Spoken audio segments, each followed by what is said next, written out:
Minhas irmãs e meus irmãos, boa noite. Primeiro, agradecer a nossa querida Lúcia Smith pela canja na noite. Ela que é vinculada à FEB e veio hoje nos brindar com uma apresentação ao vivo. E nós todos gostamos muito. A música, nesse nível, ela parece nos inebriar, na verdade. Ela vai levando a nossa alma e nós vamos nos desprendendo daquilo, na verdade. Mas bem, é a hora de retornar ao plano físico, não é verdade? Então, nosso agradecimento à Lúcia. E por fim, dar as boas-vindas a todos vocês, em nome especialmente dos nossos mentores da casa, que nesse instante nos abraçam fraternalmente, nos acolhendo no seu amor e no amor do Cristo. Iniciando efetivamente os trabalhos da noite, estamos lendo mensagens deste livro, Bilhetes Fraternais. É uma edição da SODEC, uma agremiação espírita que, junto conosco, compartilha desse ambiente físico. A lição de hoje é número 72, Pelas Rotas da Caridade. O amor é a alma da vida, e a caridade é a vida da alma. Assim escreveu Joana de Ângeles. O Espírito Rodrigo vai tecer alguns comentários. Escolhe sem tardança a tua direção na presente existência. São vários os caminhos que se delineiam à frente de teus olhos, mas quase todos levam a sítios malsãos, onde a tristeza e a dor campeiam sem trevas. Ouve a voz que te fala no hino da alma, e opta pela estrada certa, aquela que te conduzirá a terrenos férteis, preparados à germinação do bem que te compete realizar. Sabes ser a caridade a rota segura para a salvação definitiva do erro e da ignorância. Por que hesitar? Define-te logo na senda da caridade e acharás repouso para as tribulações que vives, portas adentro da alma. O caminho da caridade não é repleto de flores, antes de pedras são constituídos longos trechos do percurso. Contudo, é o único que proporciona acréscimo de energia à medida que é palmilhado. Caridade é roteiro sublime que liberta o espírito endividado, porque transforma a mágoa em perdão, a ofensa em piedade e a perseguição em ajuda para a vitória nas lutas do coração. Não basta a aceitação da teoria filosófica do espiritismo, urge avançar. Caminha, pois, pelas rotas da caridade e terás solução para todos os problemas que ora te aflige. Façamos assim a nossa oração inicial, elevando os nossos pensamentos à figura excelsa do Mestre Jesus, que através de seus propósitos, mentores individuais de cada um de nós, mentores desta casa, se faz presente diante de nós. O Cristo envia de forma abundante ao planeta as energias de amor, de harmonia e de paz. Mas como são energias sutis, muitas vezes não encontram o receptor ideal, porque somos ainda incapazes de abrir os nossos corações para sentir no mundo da alma tais energias que chegam até nós. Ó Senhor, perdoe a nossa insensatez, perdoe a nossa incapacidade, mas faça nesse instante, Senhor, ainda jorrar sobre nós as energias santas, as energias salutares que nos fazem levantar, que nos criam coragem, que nos fazem, enfim, retomar a nossa trajetória. Nesse instante, Senhor, quero pedir que todos aqueles que aqui estão, alguns, Senhor, com suas aflições, em busca da paz interior, alguns, Senhor, buscando também a energia para a cura de algum mal físico, que eles possam, Senhor, absorver as energias que aqui vertem do teu pensamento, do teu coração, para todos nós. Antes de terminar, peço, Senhor, que acolha nas moradas do Pai a todos os irmãos desencarnados recentemente, muitos dos quais sequer percebem que estão fora do corpo físico, que eles possam nesse instante, Senhor, terem as fibras mais íntimas tocadas, alguns já tocados pela música, pela melodia que ambientou este local, e que eles possam então serem recolhidos ao final da nossa reunião, e que possam nesse instante também aprender junto conosco durante a nossa palestra. Graças a Deus, e que assim seja. Temos a grata presença da companheira de casa, Elba Evelina, uma trabalhadora desta casa do irmão Estevão, e que hoje vem nos falar sobre um capítulo do Evangelho, né, Elba? Ninguém poderá ver o reino de Deus se não nascer de novo. Você, Elba, fique à vontade. Boa noite a todos. Boa noite.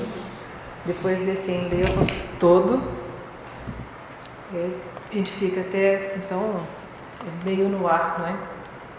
Reino de Deus, nascer de novo, são temas que muitas vezes nos levam a refletir. O que quer dizer exatamente isso? O que Jesus quis nos dizer? O que está aqui no Evangelho de João? Retorquiu-lhe Jesus: em verdade, digo-te, se um homem não nasce da água do Espírito, não pode entrar no reino de Deus. O que é nascido da carne, o que é nascido do Espírito, é Espírito. Há várias reflexões e interpretações sobre essa passagem. Mas vamos nos deter na questão do primeiro, do que seria reino de Deus. Reino de Deus é uma expressão que é usada em João, Lucas e Marcos. E em Mateus, essa expressão já tem uma outra configuração, que é reino dos céus. Algumas pessoas já devem ter percebido isso, os que estudam os evangelhos, e se perguntam o porquê que em Mateus ele fala reino dos céus, e Marcos, Lucas e João falam reino de Deus. A explicação é muito simples. Mateus escreveu para os judeus. Marcos escreveu para os romanos. Lucas escreveu para os que poderíamos chamar os gentios, aqueles que não eram nem judeus e nem cristãos ainda. E João há uma referência como sendo o evangelista que escreveu para nós do terceiro milênio. Porque a linguagem que ele usa no seu evangelho, as formas como ele se expressa a respeito até dos ensinamentos do mestre, pouco entendimento as pessoas da época teriam. Porque é uma linguagem, expressões e um conhecimento mais profundo que não era absorvido ou entendido muito bem por aquele pessoal daquela região, dos habitantes. Então, por isso, nós dizemos que só hoje, com muito conhecimento que nós temos a respeito de Jesus, é que nós conseguimos entender o que João quer nos trazer de ensinamentos. Mas voltando então o porquê. Mateus, como ele escreveu para os judeus não poderiam se expressar ou dizer a palavra Deus, era proibido. Por isso, Mateus só fala no reino dos céus. Interessante essa explicação, não é? Então, quando algumas pessoas perguntarem ou se questionarem a respeito dessa diferença, então a gente já pode explicar e já pode entender o porquê disso. Não é só uma questão de tradução, evidentemente que tem toda essa questão da tradução dos evangelhos, aí latim, grego, alemão e por aí vai, não é? Mas de qualquer forma, essa expressão céus e Deus tem essa explicação. Mas vamos lá, o que seria reino dos céus ou reino de Deus? Em Lucas, há uma passagem 17, 21, capítulo 17, versículo 21, em que Jesus fala: o reino de Deus está dentro de vós. Em algumas traduções está entre vós. Então vamos nos pegar essa expressão: o reino de Deus está dentro de nós. Então, a gente já sabe que Jesus falou que o reino não é desse mundo, o reino dele não é desse mundo. Muitas vezes a gente pensa nesse reino de Deus, então outra morada do Pai, porque sabemos que há muitas moradas na casa do Pai, vamos pensar nessa casa do Pai, o universo, mesmo querendo pegar a expressão multiverso, mas vamos englobar esses multiversos todos e colocar num universo só, não é? Então, as moradas do Pai podem ser essas várias moradas no universo. Mas o que seria especificamente isso? Alguns interpretam, seria então quando nós alcançarmos uma condição especial, espiritualmente falando, e assim vai. Mas há uma historiazinha que eu gosto muito, que aborda exatamente essa questão de estar dentro de nós. A história é essa: como é que nós vamos entender o reino de Deus em nós? Uma pergunta que alguém fez. Se está dentro de nós, por que eu não consigo ver esse reino de Deus? Como é que eu não consigo encontrar esse reino de Deus se está dentro de mim, se está dentro de vocês, se está entre nós? Aí essa pessoa, para quem foi perguntado, responde assim: vamos pensar que o reino de Deus é uma pérola, e assim um tesouro incrível, de um valor imenso, está dentro de um lago, no fundo do lago. Esse lago a água está meio revolta e não está límpida. E alguém do lado de fora quer ver esse reino de Deus, esse tesouro, e não consegue. Por quê? Porque a água não está limpa e está em movimento. E vamos interpretar, primeiro, que o reino de Deus é essa pérola, é esse tesouro. A água é nossa alma. Se a nossa alma estiver turbulenta e não estiver límpida, nós não vamos conseguir encontrar esse reino de Deus que está dentro de nós, porque nós não vamos conseguir vê-lo. Mas quando a água está límpida, está calma, nós conseguiríamos ver essa pérola no fundo do lago. Assim também, se a nossa alma estiver límpida e estiver calma, nós vamos encontrar esse reino de Deus em nós.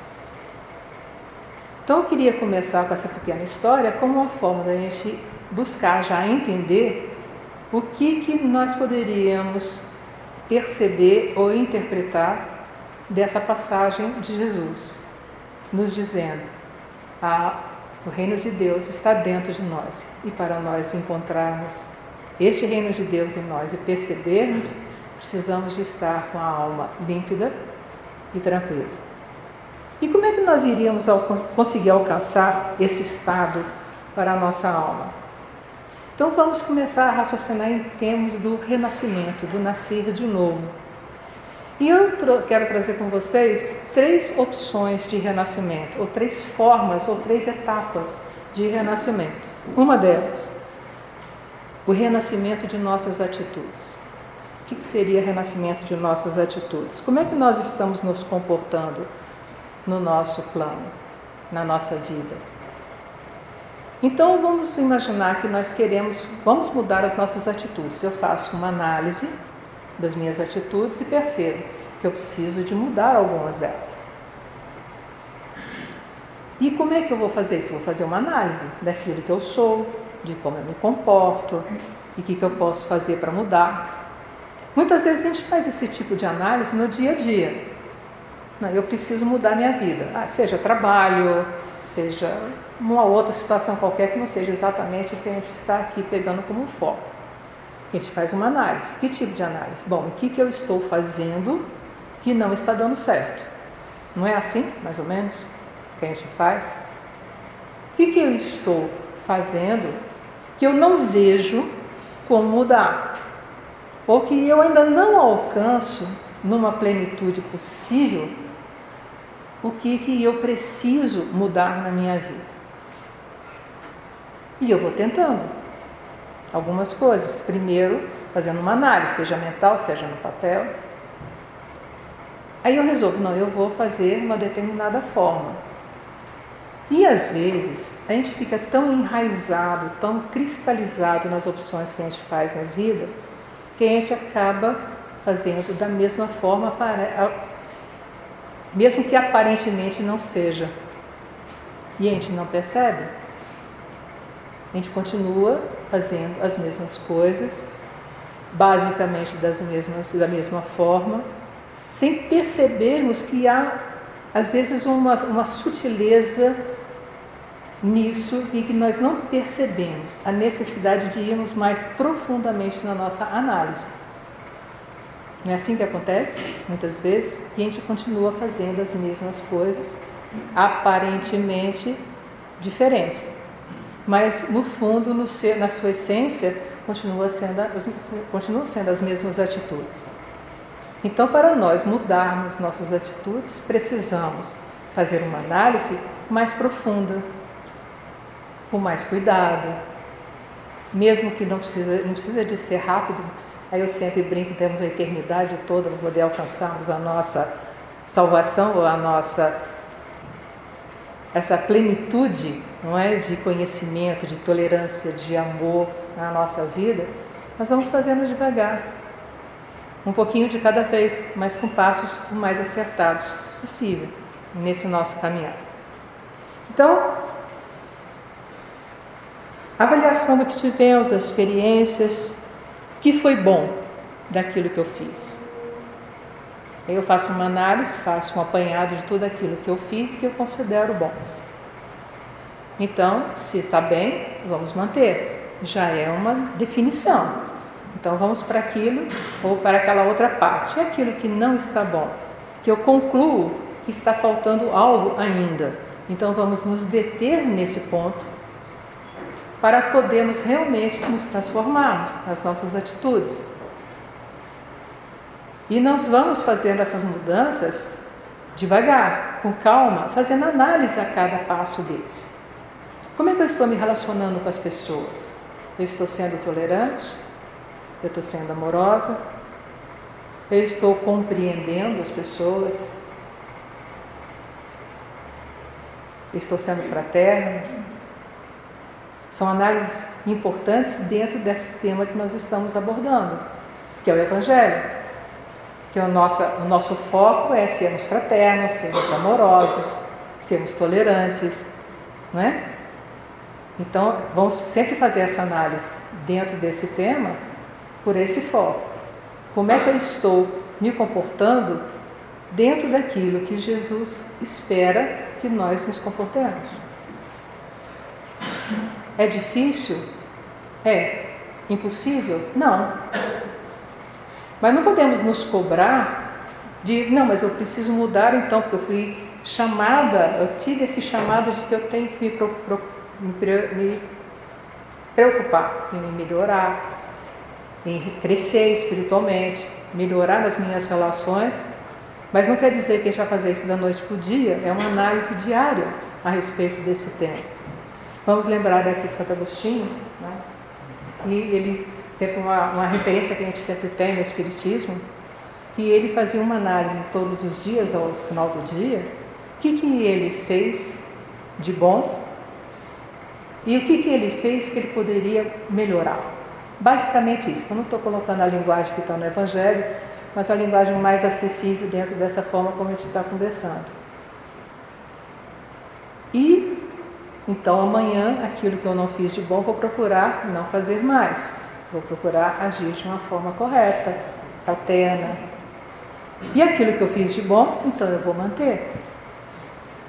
É um exercício interessante para nós. Leve, suave, sem cobranças, sem achar que estamos errados e temos que nos punir, nada disso, porque nós não estaremos sendo amorosos com nós mesmos. Não adianta eu querer ser amoroso com o outro e não ser compreensivo e amoroso comigo mesmo, porque eu só vou conseguir compartilhar aquilo que eu tenho. Não é assim?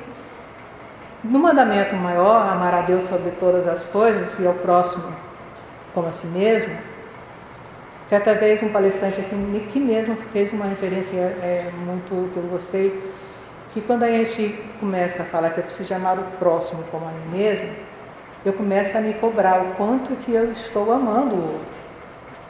Então eu tenho que amar o outro, eu tenho que amar, mas eu não me amo, como é que eu vou amar o outro? Mais ou menos assim, não foi com essas palavras, mas o contexto é esse.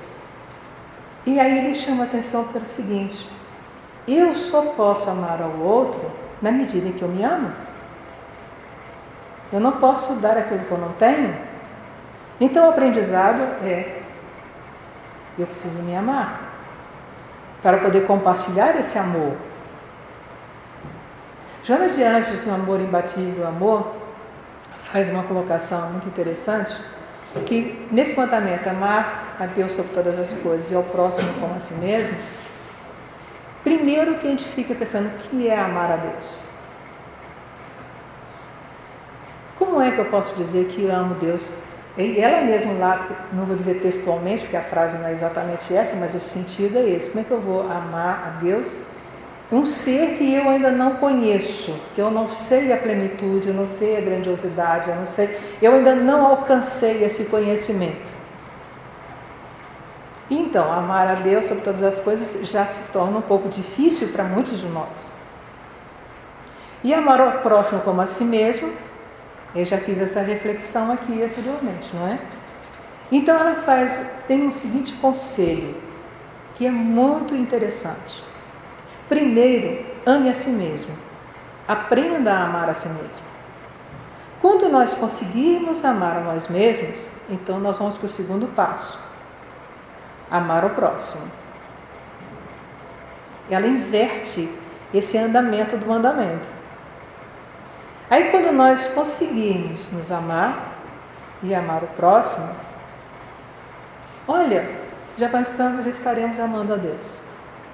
Porque amar a Deus é exatamente quando nós conseguirmos ter esse amor por nós e pelos nossos semelhantes. Porque amar a Deus, como é amar a Deus? Mas como é que eu vou expressar, como é que eu vou quais as minhas atitudes, qual a forma do meu procedimento que eu possa dizer eu amo Deus.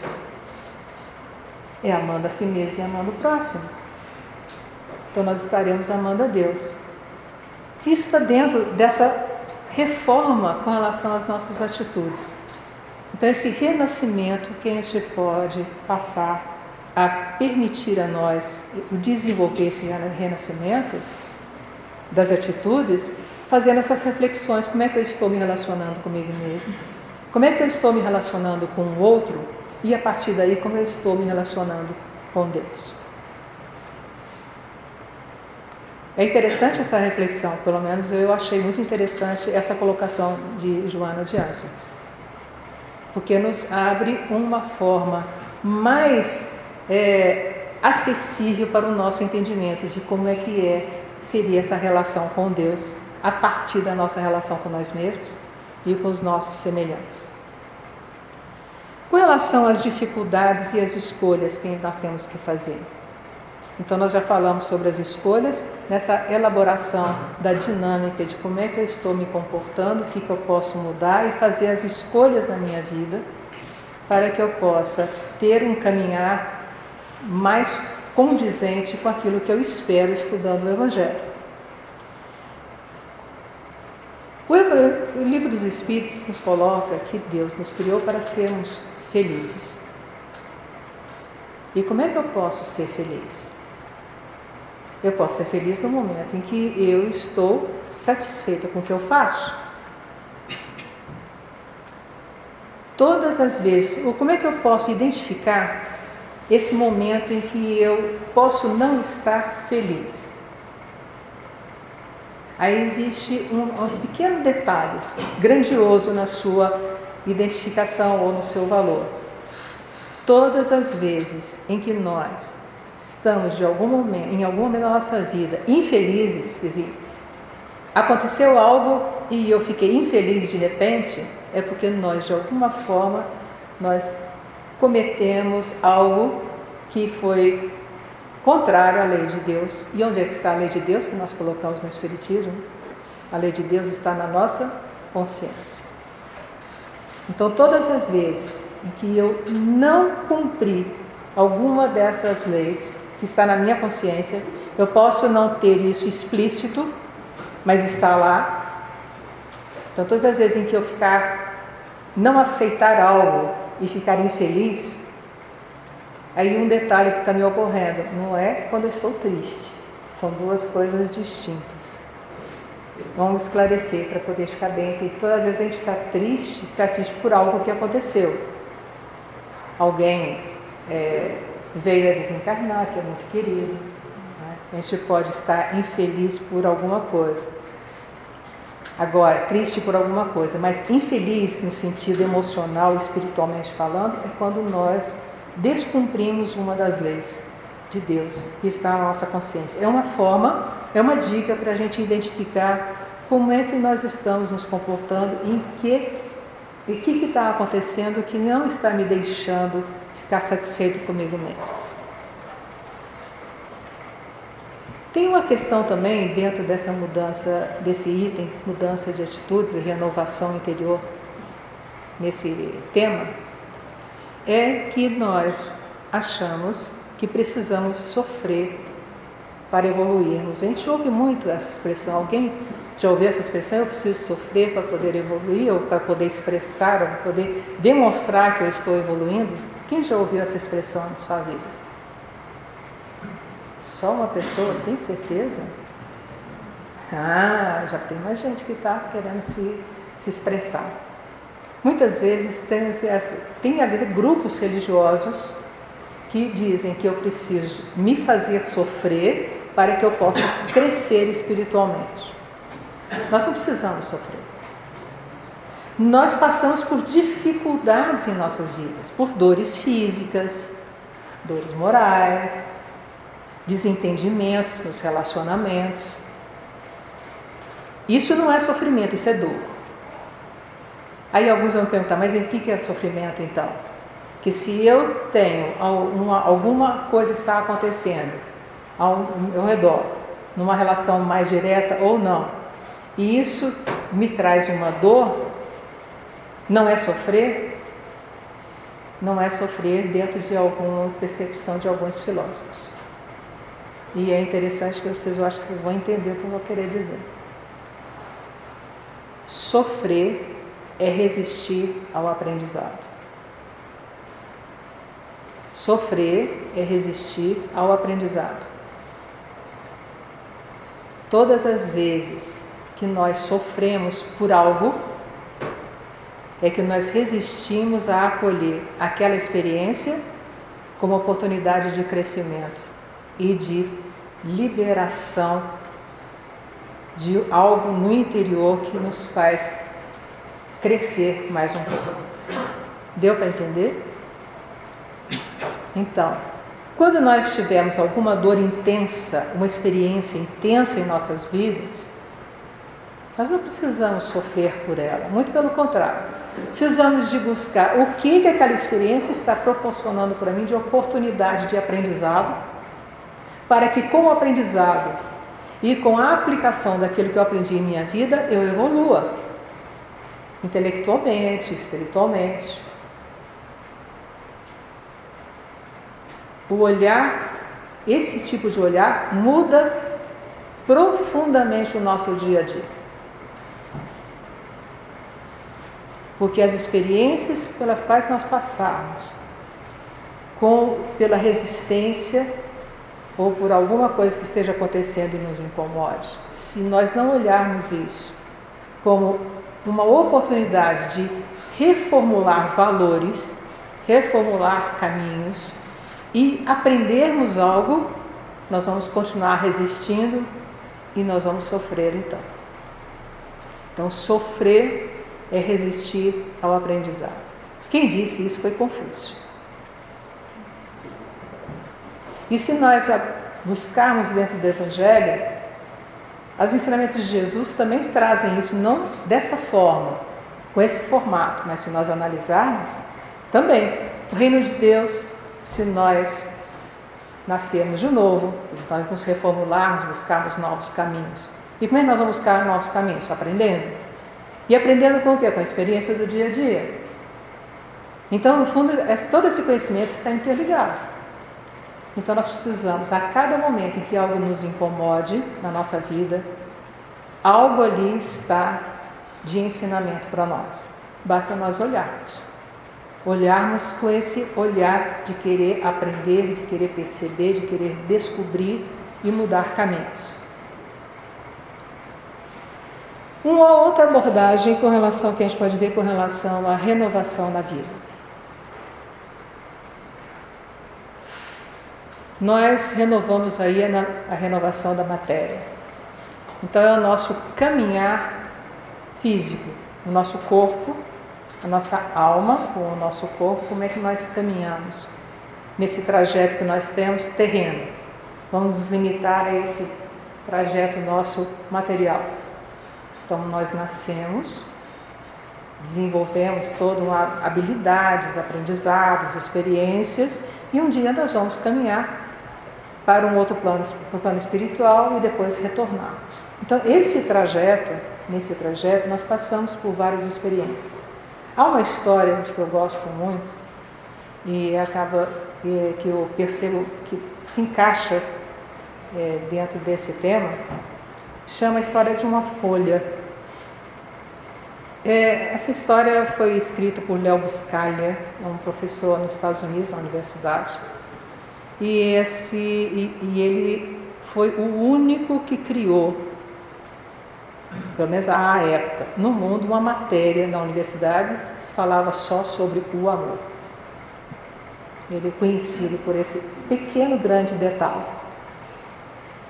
E essa história vocês podem procurar, está disponível. E é linda, que é a história que há uma folha no alto de uma árvore. Eu não vou me deter na história, só dando uma panorama. E cada folha tinha um nome. Então tinha aquele que era mais antigo, era mais sábio, que ensinava para os outros o que estava acontecendo com a folha, o que era a raiz, e assim fazia toda essa explicação do caminhar deles como folhas e como árvore. E ele fala ali do desenvolvimento e ao final da história, aí eu vou, como dizem os jovens, vou dar um spoiler, né, no final da história, que é a seguinte: ele então descobre que essa folha que aprendeu com o outro, ao cair, ela começou a perceber tudo o que tinha acontecido, porque ela tinha uma visão muito pontual. Me lembra até a história de Emmanuel, quando ele fala como é que nós percebemos o mundo ao longo de uma subida de uma montanha. Aí que essa montanha, à medida que você vai subindo a montanha, você só vê aquilo que está à sua volta. À medida que você vai subindo mais, você começa a ver não só o que está à sua volta, mas aqueles caminhos, que essa montanha é um caminho circular, né, pela forma que o Emmanuel está colocando. Então, quando chega a um patamar mais alto, ela começa a ver não só aquilo que está vendo aqui, mas começa a ver aquilo que já passou. Mas quando chega ao cume da montanha, consegue ver todo o panorama daquele caminhar. E essa história diz exatamente isso, essa questão da folha. Vale a pena, eu vou me deter só nisso, mas aí eu vou conversar alguma coisa que essa história remete. Nós, ao nascermos, nós podemos fazer uma relação entre nas estações do ano. Então, quando eu nasço, eu tenho jovem, etc., a gente pode considerar isso como a primavera e o verão da vida. Então, nós estamos cheios de energia, não é? E estamos alegres, estamos usufruindo da vida o máximo que a gente pode, mas a gente vai envelhecendo. Aí chega, então, a parte do outono e o inverno da vida. Quando, então, as dores começam a ser mais fortes, as limitações, as fragilidades. E nós nos sentimos tristes. A gente não quer aceitar esse processo. Aí o que acontece? Nós vamos ficando tristes e ficamos mais frágeis ainda. Porque nós não estamos dando a nós mesmos uma carga de energia e de conforto, de compreensão, de respeito pelo próprio processo da vida. Então a mudança, que aí eu vou trazer a mudança de atitude nossa com relação a isso, e a questão da aceitação desse nosso processo. Porque é um processo natural. Estamos passando por esse caminho e vai trazendo a fragilidade, proporcionando a nós um retorno e uma renovação num novo processo de vida, seja no planeta, aqui, seja em outro lugar. Mas é sempre um renovar. Esse processo de renascimento material é aquele processo em que nos proporciona aprendizados pelo exercício das experiências. Se eu nessa vida não conseguir entender várias coisas nesse meu processo, eu preciso renovar, eu preciso reexperimentar. Eu posso renovar e reexperimentar, às vezes, no próprio processo de uma vida terrena. Mas muitas vezes a gente se despede para o plano espiritual, ainda precisando de aprender mais algumas coisas. Aí precisamos de renovar. Então é o nosso renascimento de corpo e de alma. Não que o espírito vá renascer, mas o espírito vai voltar a ser uma alma em aprendizado. Alguns aqui já entendem essa diferença entre alma e espírito que nós trazemos no Espiritismo? Quem conhece essa expressão? Quem conhece essa forma? Alguém? Alma, nós consideramos o espírito que está encarnado. É só uma forma didática. O espírito é o mesmo em qualquer circunstância. Mas só por uma forma didática, no Espiritismo a gente faz essa identificação. Então, quando nós somos espíritos, quando a gente fala assim, o nosso espírito não é muito adequado, porque nós somos espírito, esse é o corpo do espírito que somos. Certo? Então, todas as vezes em que nós estamos encarnados, ou estamos nesse corpo, a gente denomina espírito que somos como alma. E quando nós desencarnamos, nós denominamos esse espírito como espírito, que está sem o corpo. É só didático, tá? Não tem nenhuma significação maior, assim, ou estranha. É bem simples, bem fácil da gente assimilar. Então, nós passamos por esse processo como almas encarnadas, espíritos encarnados, aprendemos e precisamos retornar, precisamos aprender mais coisas, reaprender para ficar mais sedimentado a experiência que a gente já teve, aprender coisas novas, aprender olhares diferentes sobre aquilo que aprendemos. Muitas vezes, e hoje a gente percebe um pouco que a gente fica tão focado na tecnologia, que a gente passa a ter um olhar assim, mais estreito. Porque a gente acha, não é? Acha que você como TI também acha que computador resolve tudo, que a gente não precisa de aprender, que é só apertar um botão e está tudo resolvido. Não é assim mesmo, de jeito nenhum. Então nós precisamos de aprender.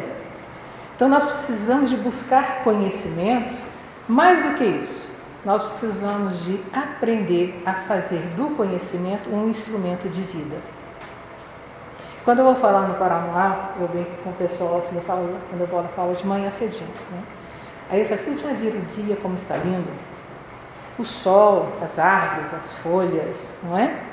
As flores. Vamos agradecer por tudo isso? Aí eu acrescento assim, dentro desse contexto que eu estava falando. Olha aquela folha. Aquela folha é da mesma árvore, mas ela não tem exatamente o mesmo formato. Ela não tem a mesma coloração, pode ser um verde mais claro, um verde mais escuro, pode ter um amarelado, pode ter um alaranjado, né? Dependendo da fase em que ela está atravessando. Não é que a gente precisa de aprender botânica, não é nada.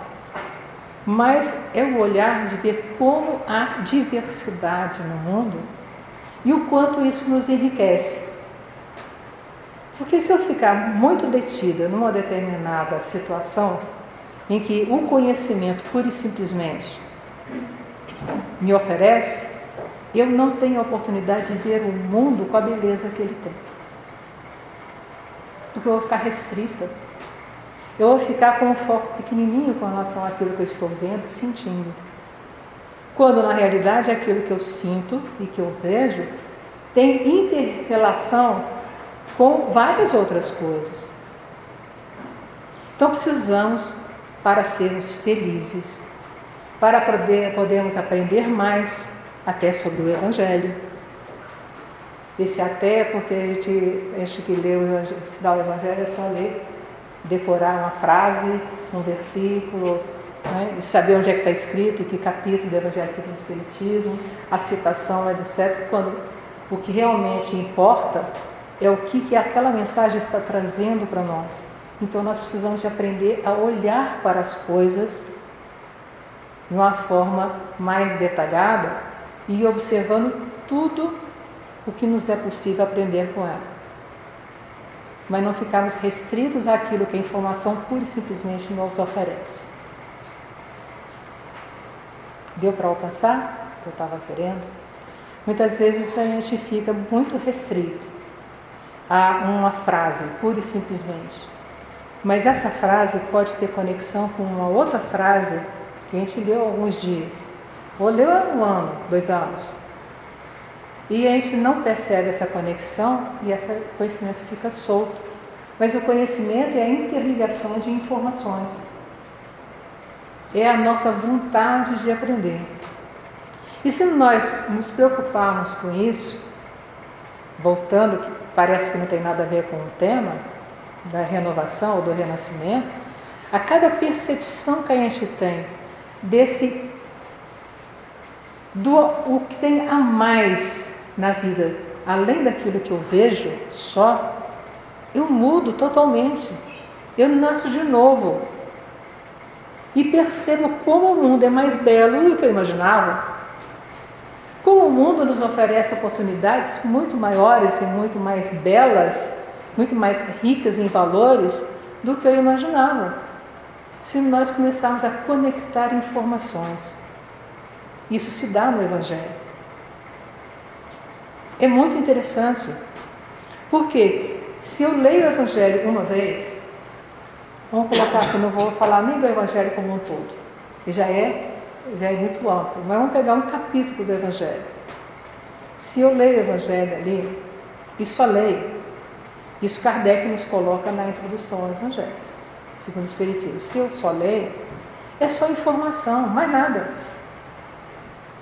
Agora, se eu leio e leio de novo, eu vou ter outros olhares a respeito daquilo que eu li. Que eu vou perceber coisas que eu não percebia antes. Aí já não é só informação, já começa a ser um princípio de conhecimento. Que informação não é conhecimento. E conhecimento é você quando apreende aquilo que você leu. Consegue compreender a essência daquilo que está sendo dito. E isso só se faz quando nós começarmos a ler e ler e ler. Não precisa ser o mesmo capítulo, um outro capítulo, e fazer a conexão das informações. E eu começo a apreender aquilo que eu estou lendo. Estou aprendendo verdadeiramente. E é esse o foco do estudo. Não é só ter a informação e um conhecimento, é aprender. E mais tarde, aplicar esse aprendizado. Um outro palestrante que certa vez falou assim, nós temos 3 caminhos dentro do Espiritismo, o foco dele foi específico. Eu entro no Espiritismo. Então, entrar no Espiritismo então eu quero conhecer, eu vou ler alguma coisa, eu vou assistir a palestras, eu vou buscar conhecer os estudos, eu estou entrando no Espiritismo. Aí a segunda fase é o Espiritismo está entrando dentro de mim. Então eu estou entendendo o que o Espiritismo está trazendo para mim como ensinamento. Que a base do ensinamento do Espiritismo é o Evangelho. Nós denominamos que o Espiritismo é o Evangelho redivivo. Então, na realidade, todo o Espiritismo é fundamentado no Evangelho do Cristo. Então, nós começamos a aprender o que o Espiritismo está oferecendo para nós, de conhecimento que o Evangelho está nos oferecendo. Então, eu entro no Espiritismo, o Espiritismo entra dentro de mim. Terceiro passo, o Espiritismo sai de mim. O que é o Espiritismo sair de mim? Eu efetivamente exercitar o Espiritismo, o Evangelho que eu aprendi na minha vida. Então eu vou me comportar no mundo como alguém que aprendeu sobre o Evangelho de Cristo, apreendeu o ensinamento dele e compreendeu, e depois então eu vou divulgar esse Evangelho. Não precisa ser palestrante não, nem coordenador de reunião, basta ser nas atitudes. Porque nós vamos nos comportar de forma totalmente diferente de quando nós ainda não tínhamos aprendido o Evangelho em nossas vidas. Esse é o foco do renascimento espiritual. Nós falamos sobre o renascimento, a renovação das atitudes, falamos sobre a renovação ou renascimento material, seriam os processos tanto durante a nossa jornada terrena quanto os processos reencarnatórios. E tem o renascimento espiritual, que é quando nós verdadeiramente buscamos o aprendizado do Evangelho, do Cristo em nossas vidas, internalizamos isso, realmente compreendemos, apreendemos isso em nossas vidas e passamos a praticar nas nossas atitudes diárias. É quando nós começamos a achar estranho atitudes de outras pessoas que antigamente nós não estranhávamos, que achávamos normal. Muitas pessoas perguntam, nós evoluímos ao longo desses séculos e milênios? Há tanta corrupção, há tanto crime, será que nós não crescemos ainda? Mas muitas vezes, há alguns séculos ou milênios atrás, nós em outras vidas, agíamos assim e achávamos normal. E hoje nós percebemos que não é. Temos outros olhares. Crescemos ou não crescemos? Evoluímos ou não? Eu gosto muito de histórias. Aí tem uma história, na verdade foi um fato verídico, uma entrevista, em que um jornalista pergunta para um filósofo: como você fala que o mundo está melhor? O jornalista questionando uma fala dele anterior: como é que você fala que o nosso mundo está melhor se há tanto crime, se há tantas dificuldades, se há tanta corrupção. E esse filósofo então diz, não, mas nós estamos melhores sim. E ele conta então, faz uma pequena colocação seguinte: vamos imaginar na nossa casa, nós temos uma pequena despensa. Essa despensa não tem iluminação.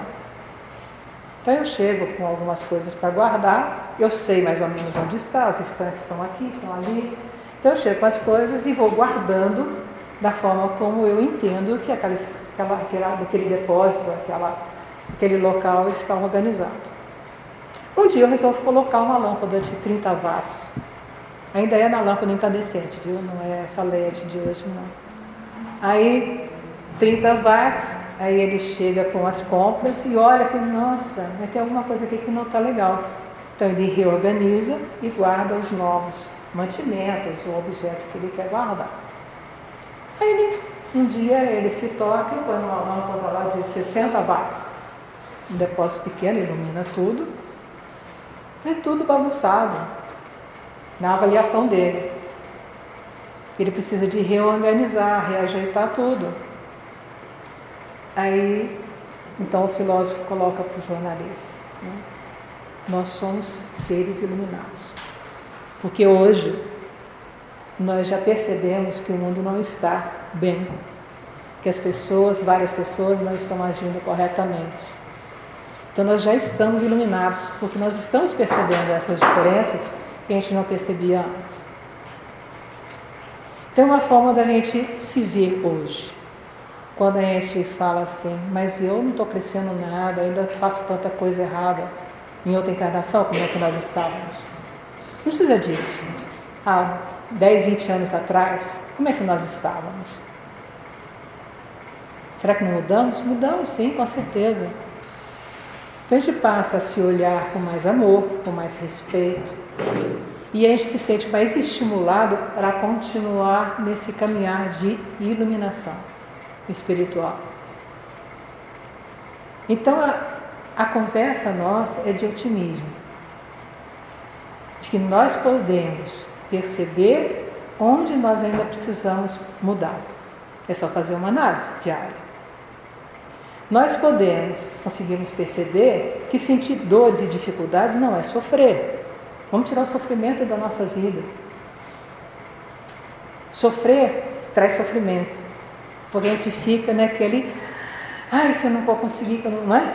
Não, sofrer é outra história. Sentir dor e ter dificuldades são oportunidades de aprendizado que a gente precisa olhar dessa forma para ela. Nós também estamos evoluindo espiritualmente. Nós não somos mais pessoas, não vou nem pegar encarnações anteriores, nessa encarnação mesmo, o quanto nós já mudamos.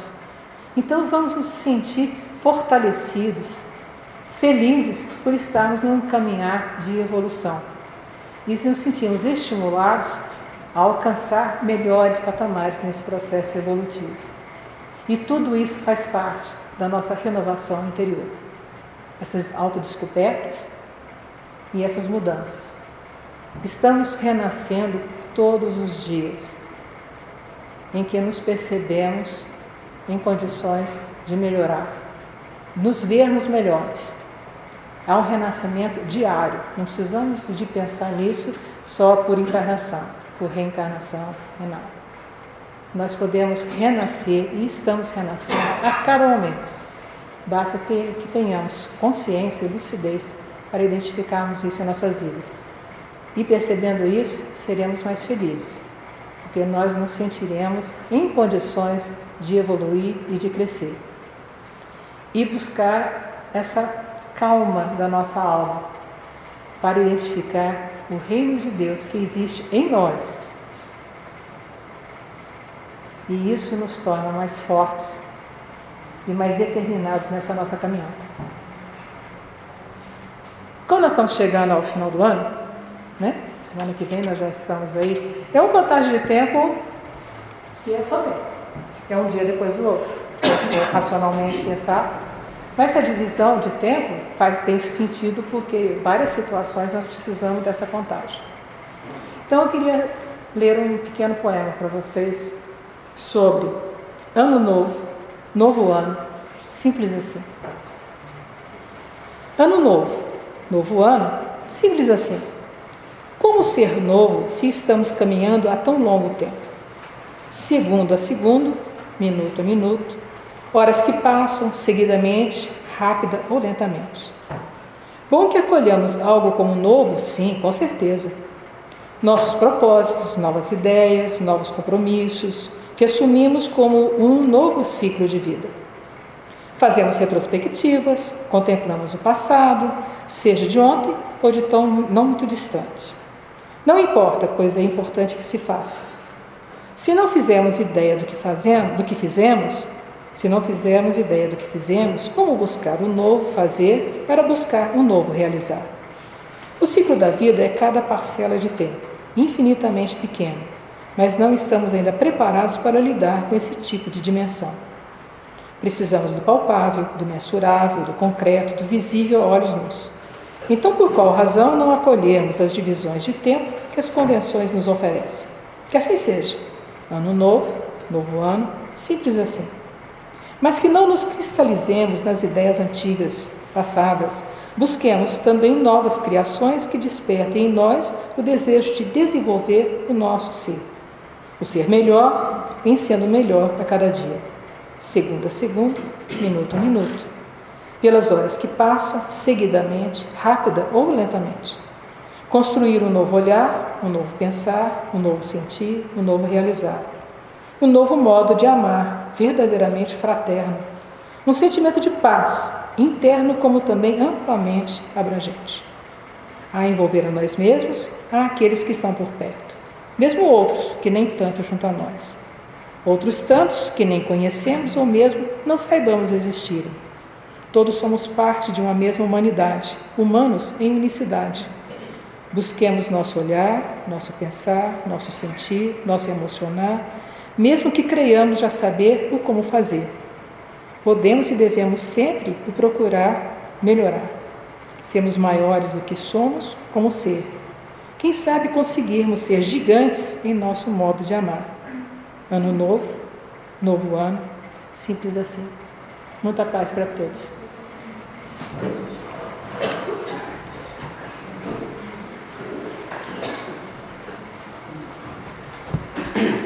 Queremos agradecer a Elda pelas reflexões. Muitas vezes, né, Elda, a gente pensa que o renovar não, na próxima encarnação eu faço isso. Não, deixa para depois. Eu vou ler. Hoje eu não consigo fazer. E a visão que a Elda nos trouxe é factível nessa encarnação mesmo.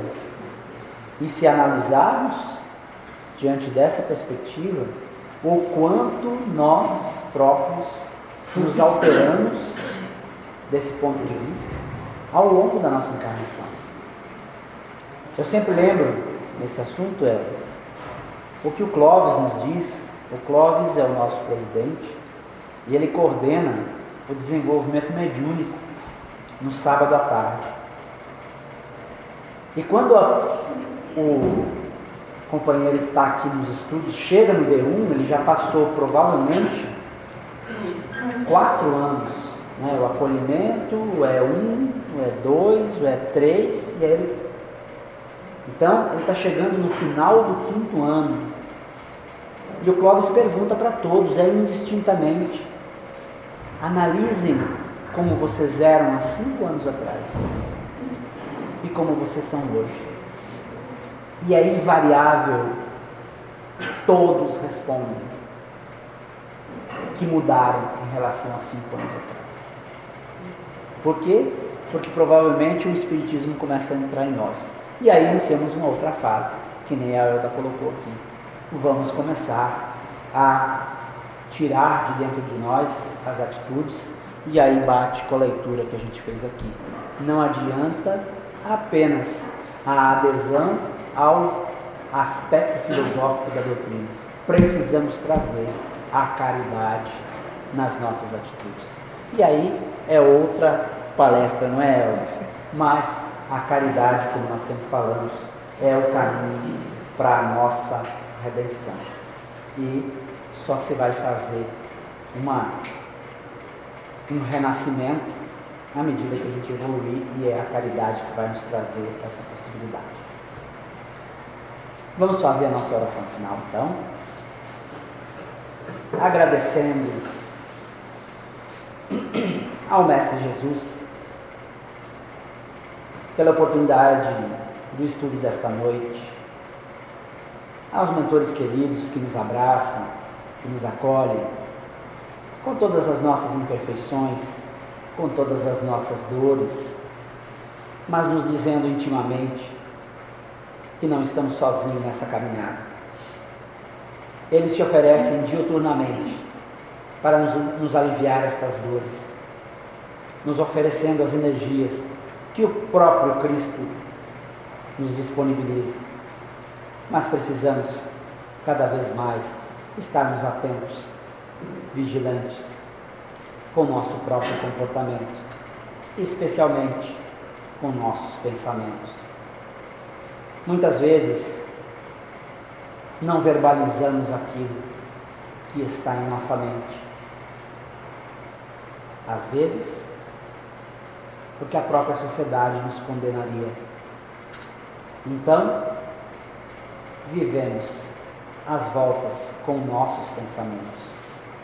E muitas vezes são eles que nos prejudicam, são eles que nos causam as maiores dores.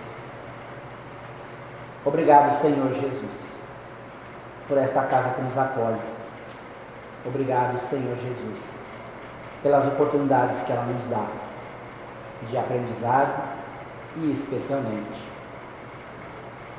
para exercitarmos a caridade. Abençoe, Senhor, a cada um que aqui está e possam levar para seus lares o amor, a harmonia e a paz, e lá espalharem junto aos seus. Graças a Deus, e que assim seja.